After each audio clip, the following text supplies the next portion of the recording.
I hat Babi Yota, he suck and bit. I think this comment, it explains itself.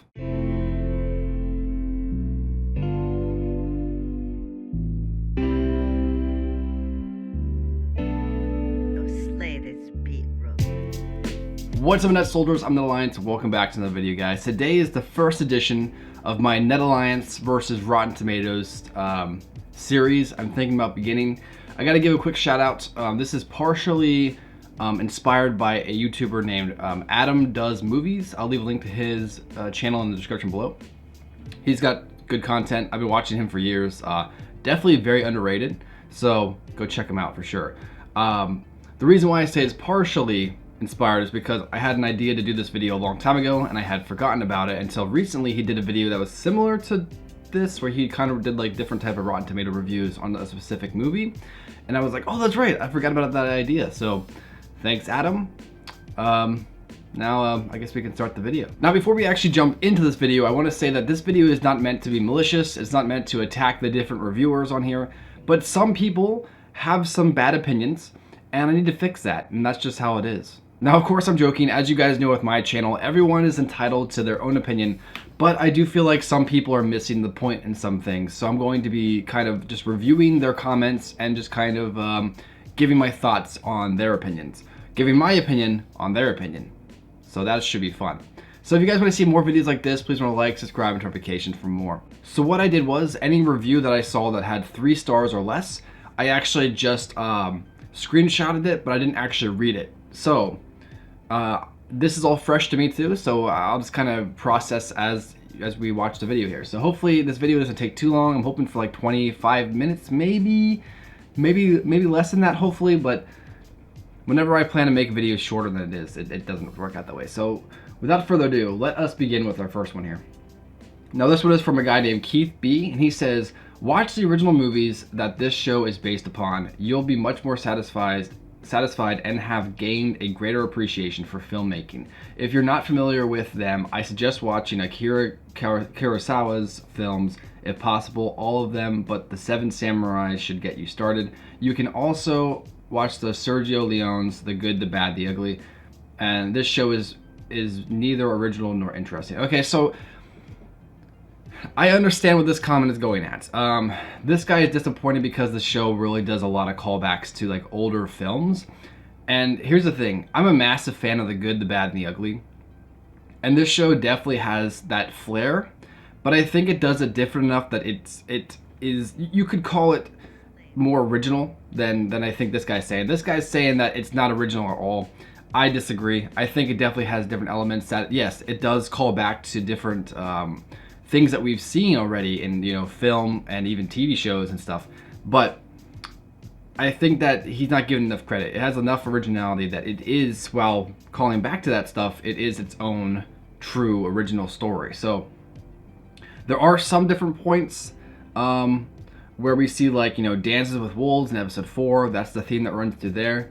I said The Good, the Bad, and the Ugly. That one, that's a theme that runs through one of the episodes. You know, we have the Seven Samurai, that's the theme that runs through one of the episodes. So like I said, while it calls back to certain, you know, works of art in the past, I think it does stuff different enough that it's still considered original. And honestly, every single storyline, every single idea has been done already. So the best you can do is at least give it somewhat of a twist. And I think that's what The Mandalorian did. So for this comment, I'm going to say that where I understand where he's coming from, he is wrong.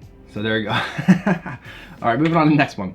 We have Sigler J, and they say, quite boring, never really takes off, builds up on the Star Wars franchise, but it feels bland. I disagree. I think The Mandalorian was very intriguing. Yeah, there were some slower moments, don't get me wrong, but to call it boring, or, you know, and to say it never really takes off, honestly, I saw that ship take off plenty of times, so it does take off.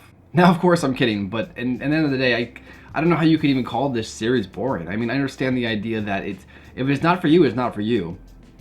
But to call it boring, I 100% disagree with that, so I'm going to mark this guy wrong. Next one we have, this guy doesn't have a name. He says, impossible to watch for hundreds of reasons. So this is a good comment because this is an example of someone who is just so, like, I don't want to say unintelligent because that sounds mean, but yeah, that's an example of someone who's unintelligent. Someone who is just so ignorant to what they're saying. And the reason why I say that is because he says impossible to watch for hundreds of reasons, and he doesn't even list a single one of those hundreds of reasons. So because of that, right off the bat, his opinion is completely invalid and he is wrong. Next one. Never seen something so boring. Where's the plot? The main character is annoying. The main character is annoying? How is the Mando annoying? I actually think that he's probably one of the best characters we've gotten so far. And the coolest thing about him is that he has like a stoic personality. So while we don't learn a lot about him, it's not really about, you know, who he is. It's about the different things that he comes across. And that's what makes his character more interesting because, you know, the show isn't focused on pushing every bit of information in your face. You know, they're letting it slowly come out and letting him build as the time goes on. I think it's interesting to have a character like that because you don't really see TV shows that let that happen with specific characters, especially your main character.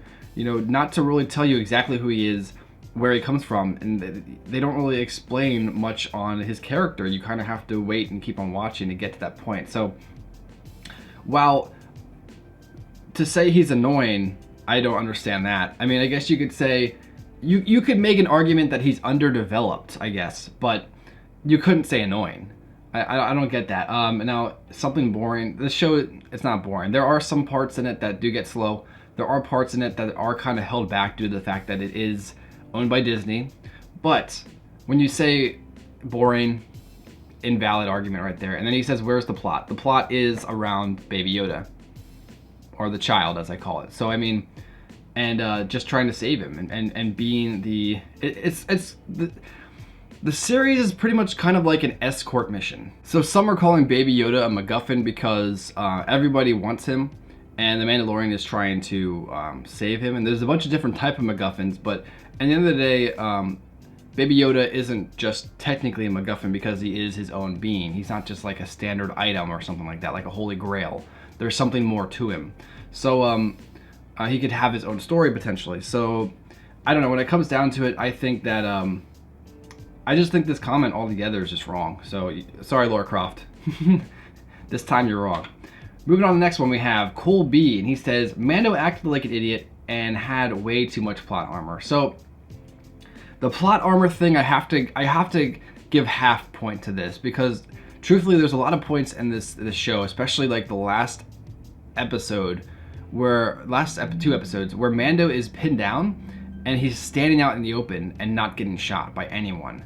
And it's not just like, you know, he's one guy on a team of like 100 versus another team of 100. No, like he's surrounded by like 50 guys and it's him and like 2 or 3 buddies. And he's just standing out in the open. Now, there are a lot of times where he actually does take cover, but there's times where he's just standing out in the open. And it's just like, I get his armor is really, really strong, but that is just pushing a little bit much, you know? It almost kind of gives you the idea that maybe he has the Force and he can kind of sense that, you know, if a blaster's going to hit him or not, he can kind of stand there or whatever. Kind of like how Chirrut Emwe could do that, which would be pretty interesting. I'm not going to rule that out. I could see him having the Force at some point. I know people might get annoyed by that, but I'd like to see the Mando have a lightsaber, even if he didn't have the Force. That's just me. Now back to this actual comment. Now, so the plot armor, where I understand where that's coming from, your first argument with the Mando acted like an idiot, I don't really understand that part. And in the day, you know, he seems like a guy who he knows what he's doing, but he's not ready for everything. You know, this is the type of hero we don't ever see usually in movies. Usually our hero, he is like fully trained, he's ready for anything, he can fight whatever comes across his way. Mando just kind of comes across something and is like, oh, this is something I haven't experienced yet. I don't know how to fight this thing. I'm just going to try my best. And he manages to pull off the win. So I think that's a cool concept to kind of bring into the story because you don't really see stuff like that. So they call Mando an idiot. I don't get that, but I do understand the plot armor. So I'm going to give you a half wrong. So you're half wrong and you're half kind of right, but not that right. So overall, you're wrong. Moving on to the next one. This is actually fun, just kind of judging other people's opinions. I'm pretty good at this. I should continue doing this. Anyways, next one we have Meetin T, and he says, too childish, great actor Pedro Pascal, wasted, there were a lot of boring scenes and predictable. Okay, so we talked about the predictable earlier. I don't necessarily think it is predictable. There are some elements you could say were predictable, but there were a lot of elements that were also like, it was subverting my expectations done right. You know, if Rian Johnson had whoever was in charge of, you know, the actual doing the subversions of expectations in this series, I think Last Jedi would have been better off. So I overall, I think that if you're going to do things predictable, you have to make them at least interesting. And I think that Mandalorian did that. Boring scenes, I can't say a lot of boring scenes.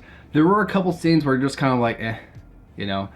But I feel like every scene kind of has like an interesting look to it. It all looks like artistic. It looks like it's like from a specific like painting almost. And that might just be me. I know some of the CGI does kind of look a little rough, but you gotta remember, this is season 1 of a TV show, and they're using this new technology with backgrounds and stuff. And when it comes down to that, you really can't always forgive background stuff. But at the end of the day, I think that, you know, for what we got, I'm 100% okay with it. You know, I think that what we got was great, and I'm excited for season 2 for sure. Pedro Pascal wasted. I don't really understand that part, I guess. Well, you know what? So he just kind of was in his hood and didn't do anything. Or he was in his mask or helmet and he didn't do anything, and that's true. But it wasn't really the Mandalorian. For me, anyways, I saw the representation of it is that we aren't Pedro Pascal's character. You know, we aren't. You know, like Mando isn't necessarily supposed to be his own character. While he is, we're supposed to put ourselves in his shoes and kind of experience what he's experiencing. So I think the show did a good job by doing that. I actually kind of wish they didn't show his face, just to kind of keep that mystery going for a couple more episodes or even seasons. But that's okay. I don't really see the reason for that. But it is what it is. I'm okay with it.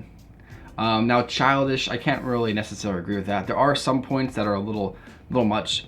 Like the Stormtrooper opening and episode 8 of The Mandalorian, I believe, where the Stormtroopers are trying to hit that thing on the ground and they can't get it. For me personally, I thought that was funny, but it might have gone a little too long. Like, I liked it for the first, like, 20 seconds, but then, like, it lasted for a whole minute, almost. Of the little funny back and forth between the two stormtroopers. So I think that might have lasted a little too long. But if that's what you're basing your too childish off of, I don't really understand it. I think overall, this show had something important it had to do. It had to appeal to the original fans and the kids. And I think it did a good job of being able to feel more mature while also hiding the fact that it has maturity stuff in it. And I think it did a good job. So, once again, this comment is wrong. Alright, next one we have. This one is from JL, and he says, I write reviews based if something is amazing, good, or horribly bad. This is horribly bad.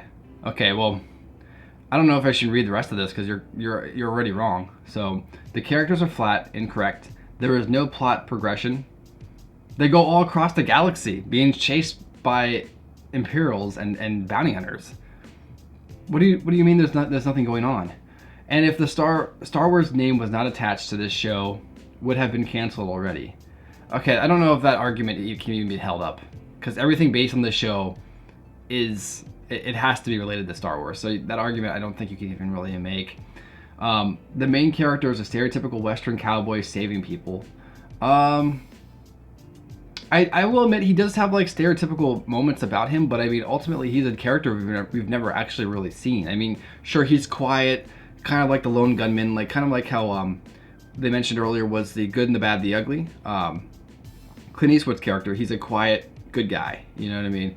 I wouldn't really say good guy. He's kind of like an anti-hero. You know, he's not necessarily out to hurt anyone, but if he does see injustice, he will step in. I think that's a character trait that, you know, every hero should have. Every single character that you want to, you know, put yourself in their shoes should have that characteristic. Because there's some of us who want to keep on walking.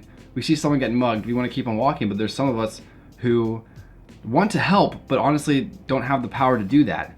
And then there are others who would actually step in. Like I would personally step in to help the person out. And that's just who I am, but some people wouldn't. Some people wouldn't even care.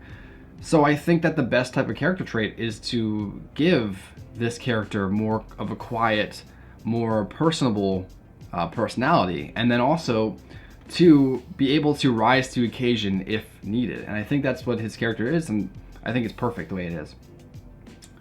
The issue is that you watch him every week and his personality is that of a piece of cardboard. I mean, like I mentioned earlier, he's built that way on purpose. We're supposed to pretty much put ourselves in his shoes and kind of explore the galaxy as him. So I guess if JL, if you put yourself in his shoes and he feels like cardboard to you, then I guess you're probably a pretty cardboarded person. Not trying to attack anyone. I'm just putting, you know, 2 and 2 together, and that's what this sounds like to me. So we're going to be moving on to the next one. This one is from Christian D, and I think I chopped off the bottom of his comment. Well, let's see. It's not terrible, but 95% approved by critics, ? It's definitely not a good show and doesn't deserve a good rating. If a great show like Counterpart is worth 100%, then the bar is set and The Mandalorian can't be more than 30%. And that is including the acuteness of Tiny Yoda, which, if we're entirely honest, must be the best feature of the show. Why is The Mandalorian not a good series? First, because it seems very much to be a collection of... I got rid of the rest of the comment. Okay, so here's the thing. He might actually be giving a good point at the end there, so I don't want to attack this guy. Well, I'm sure attack this guy. I don't want to necessarily come at this guy because he is trying to give points. Most of these people are just like, oh, it's bad and pointless and you know, and then they don't say anything else. This guy was actually trying to give a reason for his opinion, so I cannot attack him. However, to say that, what I can say, why I can't attack necessarily why he feels the way he is, why he is feeling, to say it's not terrible, but 95% approved on critics, I would say it's probably a 90% show, for me, because I'm entertained. The most important thing when it comes to a TV show / movies, just entertainment in general, is it has to be entertaining. If it's not entertaining, it's not worth it. That's just how it is. And some movies are crap. Absolute dog crap. Terrible. Just so bad. But if it's entertaining, there is some type of value there. So, to say that it's a 30%, I disagree with you, sir. So while I'm not going to attack the rest of your opinion because it looks like you actually had an opinion, you actually were giving your opinion, I have to say 30% is incorrect. And yes, Baby Yoda is the cutest darn thing that ever existed. That's just the way it's gonna be. All right, now, but I think you also, here we go. Also, but to base your opinion of why it's doing so good is off of Baby Yoda is ridiculous. Don't get me wrong, Baby Yoda is awesome. I love him. Everybody loves Baby Yoda. Even people who hate the show love Baby Yoda. You know, even this guy likes Baby Yoda. You know what I mean?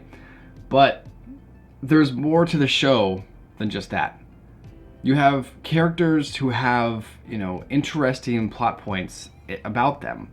Now, this show is different in the form that it doesn't exactly take those plot points, it doesn't shove it in your face. It's much more subtle. But I think that's one of those things that's what makes the show different. I think it's what makes the show good for people, is that it's a different type of show. Yes, it has very similar elements to other shows, and specifically older movies, like we had the one guy comment and mention that earlier. But at the end of the day, it still feels original. It takes those content that's already been created and it makes its own original, different feeling type of show. And I think that's why this show is doing as good as it is, because you can't just say that it has a Star Wars name and it's going to do good. You know, look at Resistance. You know, look at Rebels. Look at the most recent Star Wars movies. You know, like, now here's the thing. When I say Rebels and Resistance, I actually don't mind Rebels And Resistance, that just looks, I don't like the art style, so it might actually be good. But I know a lot of older folks, I guess you could say like me, they don't like that. They don't want to watch Resistance, so they don't, because it's too weird looking. Not just the art, but like the story itself is just, it's just okay. So we don't necessarily give it a chance, and that's where I'm coming from that. But now when we talk about TV shows, that's one thing. But when we talk about the movies, I mean, look how crapped on all the recent Disney movies have gotten. And no, they weren't all successes. Well, I guess you could say they're all successes. You know, they all made their money back. But what I mean by this is that it's not all based on the Star Wars name. You can't put Star Wars on anything and it will sell. At one time you could do that, but you can't do that anymore. You now have to actually present good content in order to, you'll still make your money, but I mean, you have to present good content to be considered good content. You know what I mean? So when it comes down to this, that was actually a comment, I guess, from a guy from earlier. But yeah, the series is good. So this guy, like I said, can't attack him, but I think most of his earlier comments are wrong. So there you go. Next one, KC, he says, completely pointless. Once again, another comment that says completely pointless, but doesn't even realize just how, like, ridiculous they're sounding, because they don't even give a reason for why it's pointless. So instantly, your argument is invalid. You have no opinion. It's off. You have nothing to say. Okay, this one's from KW. He says, only watched the first 2 episodes so far, and I'm trying to figure out how this got 95% on Rotten Tomatoes. Almost no dialogue, some okay action scenes, but nothing to write home about, and I'm waiting for something to start happening. I'll give a few more episodes, but so far I'm definitely disappointed in the series. I really like most of the Star Wars movies, but this is not living up to the brand. Okay, so for me, the first episode was one of actually my favorite episodes. I know a lot of people didn't necessarily like it, but I think it was interesting because it tried different things in it that you don't necessarily see in like movies. Or I shouldn't say movies, in like TV shows and stuff. It tried to be different, and I think that's something that I personally like. I guess I could understand why some people would be put off about it. And this guy, he said that he only saw episode 1 and 2 at the time. This is back in January 24th, so he probably watched the rest of the show. I'd like to hear how he felt about the rest of the show, because the people that I met who didn't like episode 1 and 2, or I talked to anyways, the people that I talked to who didn't like the first 2 episodes ended up liking the series later on. So I'm wondering if this guy changed his mind. Now, he based his opinion off of the first 2 episodes and gave a rating. I don't know if I necessarily would do that. I'd give a rating per episode, I guess, but when it comes down to this, I would probably update this, Cade, if you're watching this. Just give us your new opinion. If you still hate the show, that's fine. I think when it comes down to what he is saying, you know, almost no dialogue, I can understand where that might turn people off, because like I said, the show does different from other shows. You know, the show doesn't try to push all the information into your face so you're updated. It makes you have to catch up. It makes you have to realize that, hey, I gotta wait and so to find out more. And so I like that aspect about the show, but I understand why some people might not. So yeah. So I can't really attack this guy either, mostly because he even says he's gonna keep on giving it a shot, and that's what it's about. When it comes down to like good shows like this, you know, not all good shows start out good. You know, some shows start out really rough, but they get good, and eventually they get not as good. But that's just how it is. So yeah, as far as that is done, I'm gonna leave that there. Okay, next one we have. All right, our next one is from Peter K, and he says, terrible, inconsistent crap. The story is useless. Don't give a crap about anything other than Gina Carano is hot, and I wouldn't mind knowing what is up with Baby Yoda. Other than that, no interest, ridiculous combat, and time frame fallacies too. On the plus side, armor looks cool, but cool armor not make good show, I say. So these type of comments annoy me more than people who just comment like one thing and that's it.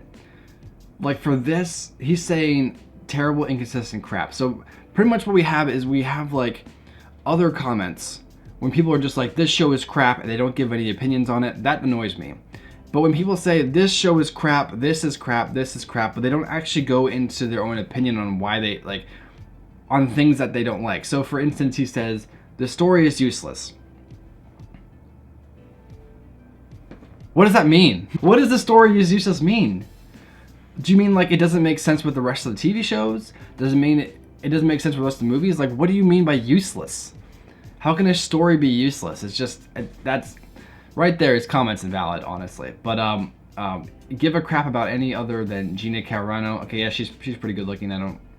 Can't fight that one.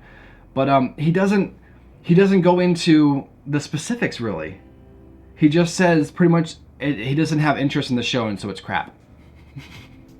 And that's just, no, bro. You got to give if you're giving your opinion on something, you got to give the actual information. You got to let us know why you don't like something. So instead of attacking the actual show, he can say, I don't like this, and this is why I don't like it. That's how you do that type of stuff. This, he's just like, I don't like this, I don't like this, I don't like this. And he's not giving any explanation onto why.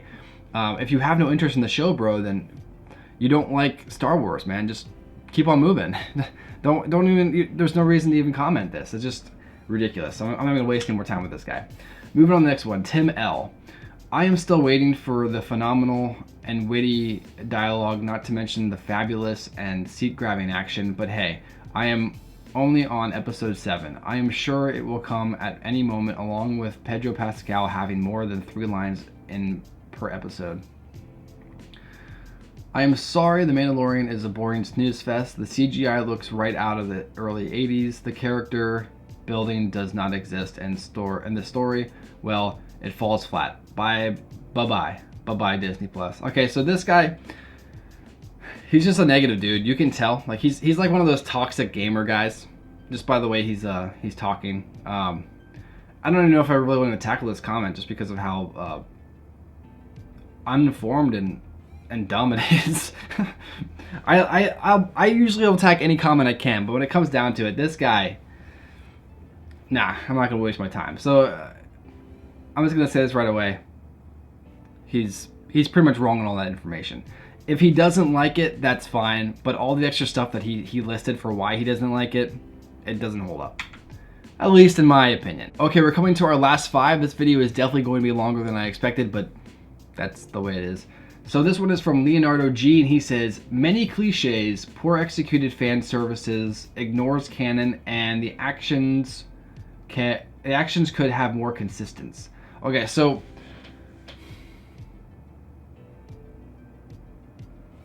this is another one of those comments that they don't describe any reason for why they. Many cliches. Give me a opinion. You know, give me the thought process behind that. Give me an example. Poor executed fan services. Where? Point it out. Show me it. Just say. Give me one example. Ignores canon. Give me an example. And the actions could have more consistency. Give me an example. A lot of these comments are pretty much just people giving their opinion on something but not actually giving an example for why their opinion exists. So it's hard for me to go against your opinion if you instantly make your comment invalid. And that's what this guy did. And that's what a lot of these people are doing. Cliches, we talked about this earlier. I'm going to give him examples for him because I'm a nice guy. When we talk about cliches, I think he's mostly talking about like the homages to the older movies and stuff like that. Yes, it does have the homages. We already talked about those, but it doesn't differ enough that it gets away with it. I think the only one you can really get, truly against is the episode 4, where the White Knight comes to the village and and teaches them how to fight off invaders. That's the one episode I think out of The Mandalorian which I would consider kind of weak. The rest are strong episodes though, in my opinion. Poor executed fan services. I don't even know where you're gonna come from there.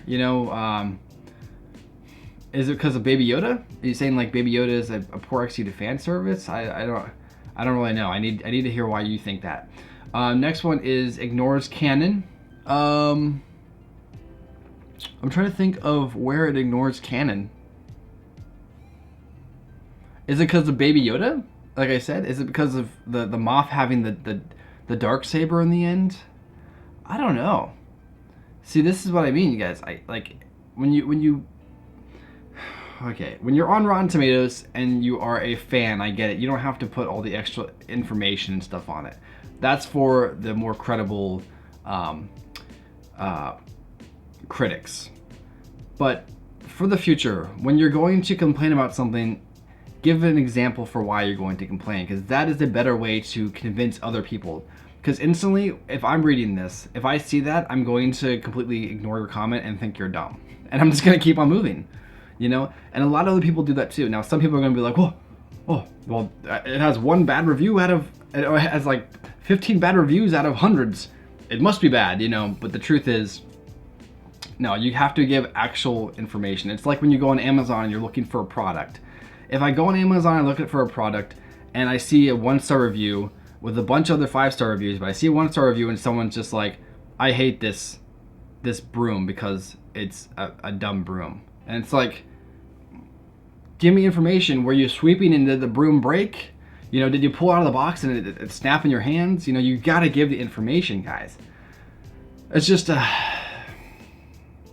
dumb people. I'm just gonna keep on moving. All right, next one we have Victor C.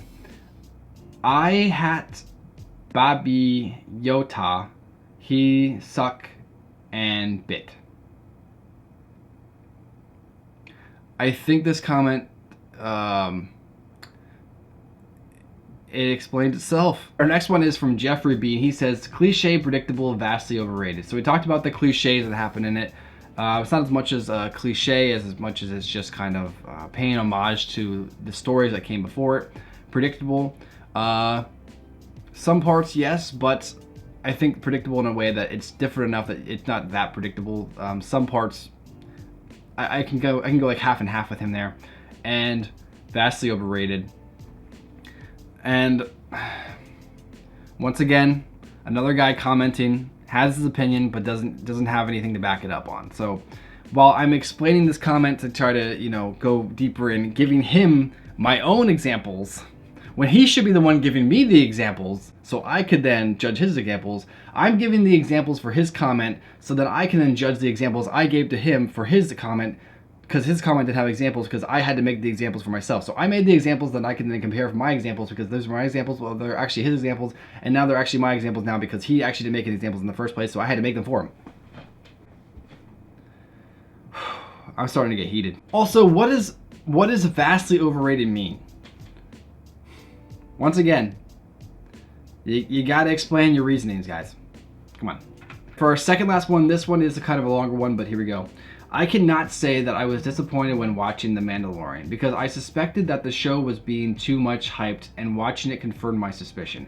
I would say that the highlights of The Mandalorian itself and the highlights are The Mandalorian itself and some other characters like Quill. And the characters played by Werner Herzog and Carl Weathers, these are in line with what I would expect to be a good Star Wars narrative.